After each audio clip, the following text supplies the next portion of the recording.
제대로 시작하는 기초통계학. 자, 이제 나온 지가 좀 됐죠. 그러니까 이제 다시 또 이렇게 영상을 만들어서 여러분들이 독학하실 수 있도록 이렇게 또 자료를 올려드리도록 하겠습니다. 물론 여기서 하는 것들은 제가 진도를 보면서 안에 있는 내용들을 설명하는 거고요. 오프라인에서 이제 따로 혹은 줌으로 따로 하는 이제 과정들은 이제 여러분들이랑 같이 소통을 하면서 할 수 있다라는 이제 그런 장점이 있습니다. 자, 그런 것들을 같이 한번 생각하면서 참고해 주시면 감사하겠습니다. 자, 회귀 분석 두 번째 시간입니다. 자, 이제는 회귀 분석에 대해서 본격적으로 들어가는 건데요. 자, 단순 회귀 분석에 대해서 우리 알아보도록 하겠습니다.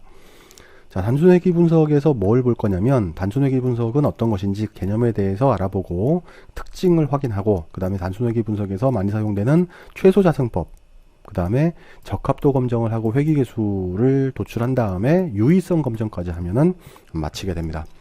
자, 일단 2006년부터 2020년까지 광고비와 매출액을 갖다가 이렇게 계산을 해놨어요. 그러면서 다음 연도에 2021년도에 매출액은 어떻게 될지, 광고비를 얼마나 투자하면 어떻게 될지 예상해 볼 수 있을까라는 문제를 회귀 분석으로 우리가 해결을 할 수가 있습니다. 그래서 단순 회귀 분석에서는 독립 변수가 x라고 하고 y 변수를 종속 변수라고 했을 때, 자, 여기서 회계식을 갖다 이용을 해서 분석을 하는 방법이에요. 그래서 변수 x가 원인이 되고요, y가 결과가 되는 종속 변수로 나타내는 걸 갖다가 추정하거나 설명하는 그런 걸 목적으로 하는 게 회귀 분석입니다. 자, 자연과학에서는요, 모든 영향들이 1대1 매치하죠. 그래서 일반적으로 이렇게 정확하게 식으로 다 해낼 수가 있어요. 그런데 사회과학에서는요, 이 회계식으로 모든 게 뜻대로만 되면 얼마나 좋겠습니까? 근데 조금 더 잘 될 수도 있고 덜 될 수도 있고, 이렇게 나타나요. 이렇게 구성이 이렇게 집단으로 나타나게 되죠. 근데 여기 안에서 이거를 보면 평균선을 이렇게 그릴 수 있단 말이에요. 파란 선으로. 자, 이 평균선을 도출을 해서 우리가 참고를 하는, 자, 그게 우리가 회귀 분석이 되는 거예요. 그래서 여기에서는 이 평균선에 해당하는 이 변화량, x의 변화량분의 y 변화량, 보통 람다 x, 람다 y 이렇게 표현하는데, 이렇게 해서 람다 x분의 람다 y를 베타 1이라고 하고, 이 기울기를 갖다가 찾아내는 게 회귀 분석의 목적입니다. 자, 그리고 잔차 표현을 하는데, 그러면 자, 여기서 보면은 회귀식은 y는, 자, 어떻게 됐든지 간에, 자, 이걸 베타 제로, 절편을 베타 제로라고 한다면 베타 제로 플러스 베타 1 기울기가 되니까요, 요거 x가 되겠죠. 이렇게 x가 되는데 항상 이렇게 잔차들이 존재해요. 그러니까 이걸 갖다 완벽하게 표시를 하기 위해서 이렇게 표시를 하거든요. 자, 그런데 우리 어떻게 했었죠? 자, 여기서 보면, 자, 우리 회귀 분석에 보면은 기본적인 가정이 오차항은 0이다 라는 거죠. 0이라는 것 때문에 여기에서도 이게 0이라고 가정을 해요. 그래서 실제로 회계식은 요게 없습니다. 그래서 우리가 이 앞에 것만 가지고 회계식이라고 얘기를 하고요. 그러니까 요게 회계식이 되는 거죠. 그렇게 모회계식을 추정을 하는 게 목적입니다.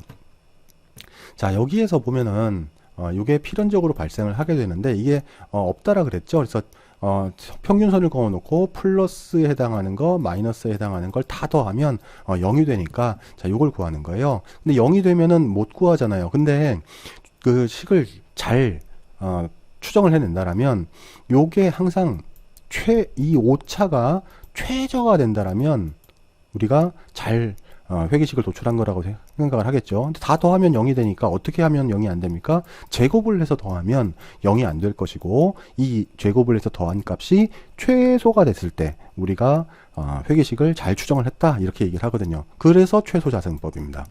자, 그러면 최소 자승법에서 한번 볼게요. 잔차를 최소로 하는 거. 자, 여기서 보면 이런 것들이 잔차잖아요. 근데 여기서 회계식에서 보게 되면은 이 회계식 도출한 거 요 아래로는 설명이 돼요. 그쵸?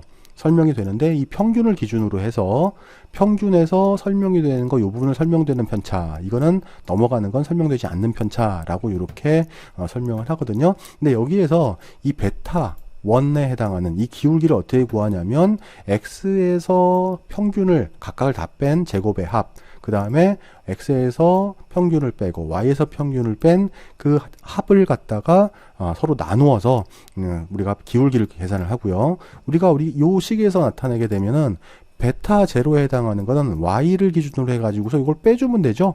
이항을 하면 되니까. 그래서 이렇게 베타 제로는 이렇게 구하게 됩니다. 자, 최소 자승법은 방금 얘기했듯이 오차의 제곱합이 최고로 하는 거고요. 최대 우도법은 최대 우도법이라는 것도 있는데 똑같아요. 이 내용은. 근데 다음 접근 방법이 다른데 이 모든 측정치를 잘 설명할 수 있도록 우도 함수를 최단으로 끌어올린다는 거예요. 말 그대로 maximum likelihood. 자, 그러니까 결국 결과는 똑같이 나타나는데 일단 제일 많이 쓰이는 최소 자승법으로 설명을 하도록 합니다. 자, 가우스-마르코프 정리는 최소 자승법이 가장 좋다는 것을 갖다가 가우스와 마코프란 사람이 증명을 했는데 이게 가우스-마르코프 정리고 여기서 세 가지 가정이 나타나는데 독립변수는 랜덤하지 않고 잔차는 0이고 잔차는 그 다음에 요 잔차가 각각이 0이기 때문에 잔차는 0, 공문사는 0, 상관성이 제로라는 거고 여기서 이 가정 하에서 최소 자승법은 분로라고 했습니다. 블루라는 게 가우스-마르코프 정리인데 B는 베스트, 최상으로 그 다음에 선형으로 되어져 있는 그 다음에 어디에 편향되지 않은 자 그런 함수를 갖다 구해내는 거죠. 에스티메이터 함수입니다. 그러니까 블루라고 하면 가우스-마르코프 정리구나 라고 생각을 하시면 돼요. 자 그럼 우리 단순 회기식 해서 단순 회기 분석에서 회기식을 도출하라 라는 겁니다. 자 베타 1이라는 공식이 요거였었죠. 그러니까 각각의 측정치, 그러니까 x반은 모든 측정치들의 평균이에요. 이걸 다 빼서 우리가 더해주고 그 다음에 각각은 x에 해당하는 거 측정치와 요거랑 똑같죠. 그거를 갖다가 평균을 해서 해주고 y도 역시 측정치가 있잖아요. 거기 평균을 빼서 곱해서 아까 이걸로 나눠주는 거예요. 그렇게 했더니 2.186이라는 게 나왔고 베타 제로는 y바에서 베타 1 햇이라는 걸 갖다 곱해서 x로 갖다 뽑아내는 거잖아요. x 평균이요. 그러니까 하면 98.933 이거 평균을 y를 구하면 이렇게 됐죠. 근데 거기서 우리가 구하는 베타 1이 2.186이에요. 요거요. 이게 왔어요. 그 다음에 x의 평균이 16.467 그렇게 하니까 62.929라고 우리가 계산을 했습니다. 그러면 회기식은 자 y 햇이 회기식이에요. y 햇 자 여기에서 62.929 2.186 그 다음에 x 자 요 변수죠. x라는 변수 이렇게 해서 회계식을 도출할 수가 있습니다. 그러면 이 베타 제로는 자 62.929 이거는 광고비를 전혀 지출 안 하면 이만큼 매출은 계속 발생하고 있다는 얘기예요. 근데 베타 1에서 x가 얼마만큼 한 단위 증가를 시키면 2.186만큼 증가한다는 자 그런 걸 갖다가 우리가 추론을 해낼 수가 있습니다. 그래서 이 우리가 계산해낸 요 식이 있는데 이 도출한 회기식이 얼마나 측정치를 잘 설명하는지 자 얼마나 적합한지를 갖다가 판단을 하는 게 적합도 검정인데요. 이 적합도 검정에 해당하는 거 우리가 이 표본에 대한 회기선의 설명력으로 얘기를 합니다. 그래서 추정된 회기식이 어느 정도 측정치와 일치하는지 이 정도 설명력은 하나도 설명 못하거나 아주 100% 잘 설명하거나 그러니까 0에서 1까지의 값을 갖고 그 다음에 몇 퍼센트 설명을 나타내는지 우리가 확률로 표현을 하게 됩니다. 이거는 다 설명했죠. 회기식 하나로. 그러니까 100% 그러니까 1이죠. 이건 다 설명은 하지 못했죠. 근데 설명한 것들이 있죠. 그러니까 0보다는 크지만 1보다는 작은 요 설명력을 갖고 이거는 선을 어떻게 그어야 될지 몰라요. 그러니까 이거는 0입니다. 하나도 설명 못하는 거예요. 자, 아까 얘기했듯이 이 전체 설명되지 않은 거, 설명된 거를 합하면 총편차라고 얘기를 하는 거고 그 다음에 설명된 거를 우리가 여기 구해낸 거죠. 우리가 요건 회계식에서 평균을 뺀 거 그걸 갖다가 SSR 여기 SSE 표현을 했는데 이 결정계수는 SST분의 전체분의 설명대를 얼마나 설명하는지 그 설명력을 나타내는 거니까 요렇게 해서 나타납니다. 근데 우리가 요걸 같이 생각을 해보면 1-SST분의 SSE 이렇게도 표현을 하면 되겠죠. 그럼 전체가 요 값은 똑같이 나오게 될 겁니다. 자, 그런데 이 결정계수는요 어떤 특징을 가지냐면 총 변동 중에서 회기식에서 얼마나 설명될 것인가 그리고 독립변수의 개수가 늘어나면 당연히 이 결정계수 설명력은 켜지게 되겠죠. 그 다음에 측정값이 모두 회기직선 산하에 있으면 결정계수는 100% 다 설명하니까 1이라고 표현합니다. 그러니까 R제곱이 1에 접근할수록 회기선이 이런 측정치들을 잘 반영을 하는 거고 0에 가까울수록 반영하지 못한다는 거죠. 그러니까 단순 회기 분석의 같은 경우에는 독립변수와 종속변수 간의 표본 상관계수의 제곱이 R제곱입니다. 그러니까 상관계수 보통 R로 표현하는데 이 R제곱이 설명력이에요. 상관계수의 제곱이요. 자, 그러면 분산분석에 해당한 얘기가 나오는데 자, 여러분들 분산분석이랑 좀 비슷한 거를 갖다 보셨을 거예요. 이 SSR은 분산분석에서 SS B, between. 요거는 SS는 SSW라고 생각을 하시면 돼요. 그래서 각각의 자유도는 SST는 전체 측정치죠. 그러니까 전체에서 마이너스 1이고요. SSR은 변수가 우리 두 개예요. 독립변수, 종속변수 각각 하나씩. 그러니까 이 두 개 마이너스 1. 그러니까 1이 되는 거고요. 그 다음에 SSE는 자, 여기서 n-2라고 했는데 여기 2는 요거 두 개를 반영해서 2입니다.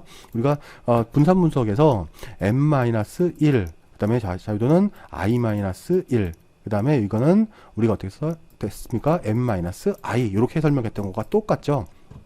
자, 제가 이거 분산 분석에서 했던 건데, 자, 집 총 편차가 설명되지 않은 편차, 설명된 편차. 자, 요렇게 설명하는 게, 이렇게 각각 부분하는 과정이 분산 분석과 회귀 분석이 동일합니다. 자, 그리고 동일하기 때문에 분산 분석 과정이 회귀 분석에 들어오는 거고요. 또 이렇게 분산 분석이 들어왔다고 해서 분산 분석이 회귀 분석의 일종이다라고 설명하는 사람들이 있는데, 그거 잘못된 설명입니다. 그러니까 분해 과정이 똑같을 뿐이지, 분산 분석이 회귀 분석은 아니에요. 그건 잘 구분하셔야 되고요. 각각의 자유도는 제가 설명을 했습니다.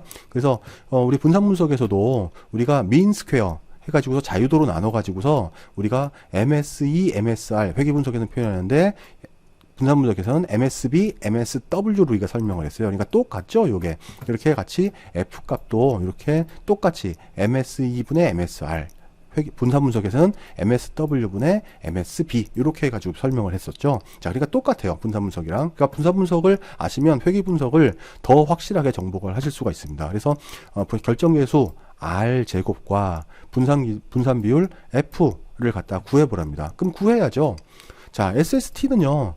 이거 전체 측정치에서 Y의 평균을 뺀 다음에 제곱을 한 다음에 다 더하는 거예요. 평균이 98.933 나왔었죠? Y 평균이. 그럼 그거 각각 측정치, 모든 측정치 다 해서 다 제곱을 해가지고 더하니까 1950.933 나왔고요.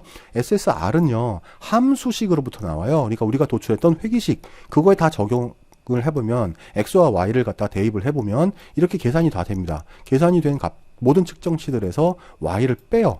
다 더하면 1538.123 이렇게 나오고요. 요거는 Y 측정치에서 요거 해준 거, 요거 그 Y로 계산해낸 거죠. 이걸 다 계산한 걸 빼서 제곱을 해서 더하면 412.811이라는 수치가 계산이 됩니다. 자, 그래서 결정계수를 구하면 SST분의 SSR이잖아요. 그럼 0.788 이렇게 계산이 되고요. 그 다음에 요 F는 자, 여기서 보게 되면은 우리가 자유도를 가지고서 각각 나눠 가지고서 SSE분의 SSR 자 이렇게 계산하는데 48.438 이렇게 계산이 돼요. F가. 자, 그러면 요거에 대해서 유의성도 검증을 해야 되잖아요. 회기식의 유의성. 자, 회기식은 우리가 아까 이렇게 구했어요. 그 다음에 요 F 검증을 통해서 우리가 회기식의 유의성을 검증하거든요. 그래서 분산기 비율 F값 자 요거를 계산을 해 놓고 자, 계산했죠. F분포 값보다 더 크면 귀무가설을 기각하고요. 대립가설을 채택하는 거예요. 근데 여기서 대립가설, 귀무가설 어떻게 하냐면 대립가설은 이거 계산을 해냈기 때문에 맞다는 걸 주장하겠어요? 틀리다는 걸 주장하겠어요? 굳이 계산을 해놓고서 도출을 해놓고 틀리다고 주장을 할 이유가 없겠죠. 그러니까 맞다라는 게 연구가설, 대립가설이 되는 겁니다. 그러면 지금까지 계산해 놓은 거 제곱합에 해당하는 거 각각을 다 계산해 냈고요. 요거 분수로 해서 나눠주면은 각각에 해당하는 값들이 되죠. 각각에 나오는 값을 분자와 분모로 하면은 요 F 값이 48.438 이렇게 계산을 한 겁니다. 그럼 요거를 가지고 우리가 유의한지 0.05에서 검증하래요. 95%에서. 그럼 우리가 F 값을 갖다가 확인을 해야 되겠죠. 그럼 F4표를 우리가 봐야 돼요. 그러면 여기서 N은 자유도가 2-1이니까 1일 거고요. 13개니까 우리 15-2 해서 13이 나올 거예요. 그러면 F표 상에서 보면은 F표가 여기서 안 나오는데 찾아보시면 4.67 이렇게 나올 겁니다. 4.67은 요거보다 작지요. 이게 F값이 훨씬 큽니다. 그러니까 임계치보다 크니까 귀무가설을 기각. 귀무가설 어떻게 해요? 요거 없애니까 회계식은 도출한 회계식은 유의하다라는 걸 판단하는 거죠. 그 다음에 그 회계식까지 유의성을 봤으면 우리가 B0, 베타0와 베타1에 해당하는 유의성도 확인을 해야 됩니다. 베타0는 절편이고요. 베타1은 기울기잖아요. 그러니까 회기계수와 회기계수 베타0와 베타1을 검증한다는 의미가 회기식, 자, 요게 도출한 그 회기식이 어떤 의미를 가지는지 아닌지 그 여부를 판단하는 거예요. 아무런 의미가 없다면 베타 제로는 0이 될 거고요. 베타 1도 0이 될 것이고요. 유의미한 역할을 한다면 이거는 각각 0이 아니겠죠. 그러니까 어떤 수치를 갖는다는 거예요. 이미 회계식의 유의성을 확인을 했기 때문에 여기서 요걸 판단하는 거죠.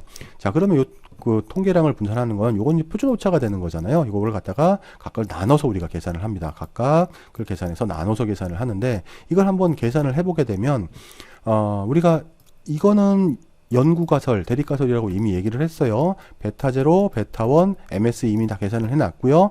요거를 갖다가 우리 다 계산을 해놨습니다. 그 계산해 놨으니까 여기다 직접 대입을 하시면 돼요. 자, 회계식은 이래요. 표준 오차니까 루트가 있겠죠. 거기에 대해서 각각에 해당하는 차, 그 다음에 평균을 갖다 제곱을 해서 여기 n분의 1에다가 더해주면 됩니다. 그러면은 거기다 MSE 당연히 곱해야 되고요. 그러면 15분의 1이죠. n이 15니까 321.733분의 16.467의 제곱. 자, 여기에다가 31.755를 곱해서 풀어주면 5.374가 계산이 돼요. 그럼 요거는 계산이 됐죠. 자, 그 다음에 요거에 대한 표준 오차는 자, MSE를 갖다가 요걸로 나눠서 계산합니다. 그러면 0.314가 계산이 되고, 이거 각각에 해당하는 것들을 갖다 통계량을 갖다 구하게 되면 T 통계량 구해야 되잖아요. T 분포표를 보게 되면 2분의 알파가 될 거고요. 0.025가 될 거고, 그러면 2.1604가 될 거고, 이거는 각각 똑같습니다. 그래서 요거는 전부 다 B0, 베타 제로, 베타 헷 1, 베타 헷 제로, 베타 헷 요거 모두 다 귀무가설을 기각하게 되는 거죠. 왜? 요거보다 다 작잖아요, 요게. 그러니까 대립가설을 채택하는 겁니다. 유의하게 되는 거죠. 그럼 요거 실내 구간도 한번 구해 볼게요. 실내 구간은 해당하는 t 값에다가 표준 오차 곱해 가지고서 하한 그 다음에 상한을 구하게 되죠. 근데 이 값들은 우리가 다 구해 놨습니다. 그래서 유도 과정은 여러분들이 따로 확인을 해 보시고요. 자, 그럼 요거 다 구해 놨으니까 요거 가지고서 요거에 대한 신뢰 구간을 한번 구해 볼게요. 신뢰 구간은 자, 요 식이 이렇게 나왔고 n이 15, t 값이 이렇게 표현됐으니까 각각 곱해서 하한을 구하면은 베타 제로에 해당하는 신뢰 구간은 이렇게 표시가 되고, 베타 헷 1에 해당하는 신뢰 구간은 이렇게 구성을 하실 수가 있습니다. 그러면 요 단순 회계 분석을 엑셀을 이용해 가지고 한번 진행을 한번 해보도록 하겠습니다. 자, 단순 회계 분석. 자, 요 파일을 갖다 오픈하시고요. 우리가 데이터에 들어가서 데이터 분석해 보시면 여기 이제 회계 분석이라고 있어요. 회계 분석이 여기 있죠. 자, 여기서 선택을 한번 해볼게요. 자, 여기서 보시면 Y축은 요거죠. 요거 컨트롤 쉬프트 아랫방향 이렇게 하시고, X축 입력 범위는요. X축은 요거잖아요. 여기에서 컨트롤 쉬프트 아랫방향. 근데 우리가 이름표까지 여기서 다 선택을 했단 말이에요. 이름표 체크하시고 신뢰 수준은 95%가 됐고, 출력 범위는 우리가 여기에서 출력을 해보겠습니다. 그래서 확인해 주시면 딱 계산이 됐어요. 그러면 우리가 여기서 확인해야 될 건 뭘 확인해야 되냐면, 그래서 P값만 보시면 되죠. 실제로는 P값. 자, X에 해당하는 자 개수는 절편은 베타 제로 헷이 될 거고요. 요거는 베타 헷 1이 될 거고요. P 값은 통계량을 갖다 기준으로 해서 봤는데 P 값이 0.05보다 작으면 돼요. 근데 F 값을 해서 유의한 F가 어디 있는지 그걸 갖다 계산을 해보니까 일단 F 값으로도 확인이 되고요. 근데 여기서도 보면은 각각이 전부 다 0.05보다 작습니다. 그러니까 요거는 다 유의한 게 되는 거예요. 자, 요렇게 여러분들이 계산을 해주시면 됩니다. 자, 회계 분석이 어렵게 느껴지지만 실제로 이렇게 하나씩 차곡차곡 해보면은 그렇게 어렵지 않을 수 있죠. 만약에 혹시 이해가 잘 안 되신다면 반복해서 계속 숙달을 하시면 돼요. 반복해서 들으시다 보면 이해 안 되는 부분도 이해가 되실 경우가 많이 생깁니다. 그러니까 여러분들 포기하지 마시고 꼭 다 여러분들 걸로 가져가시기 바랍니다.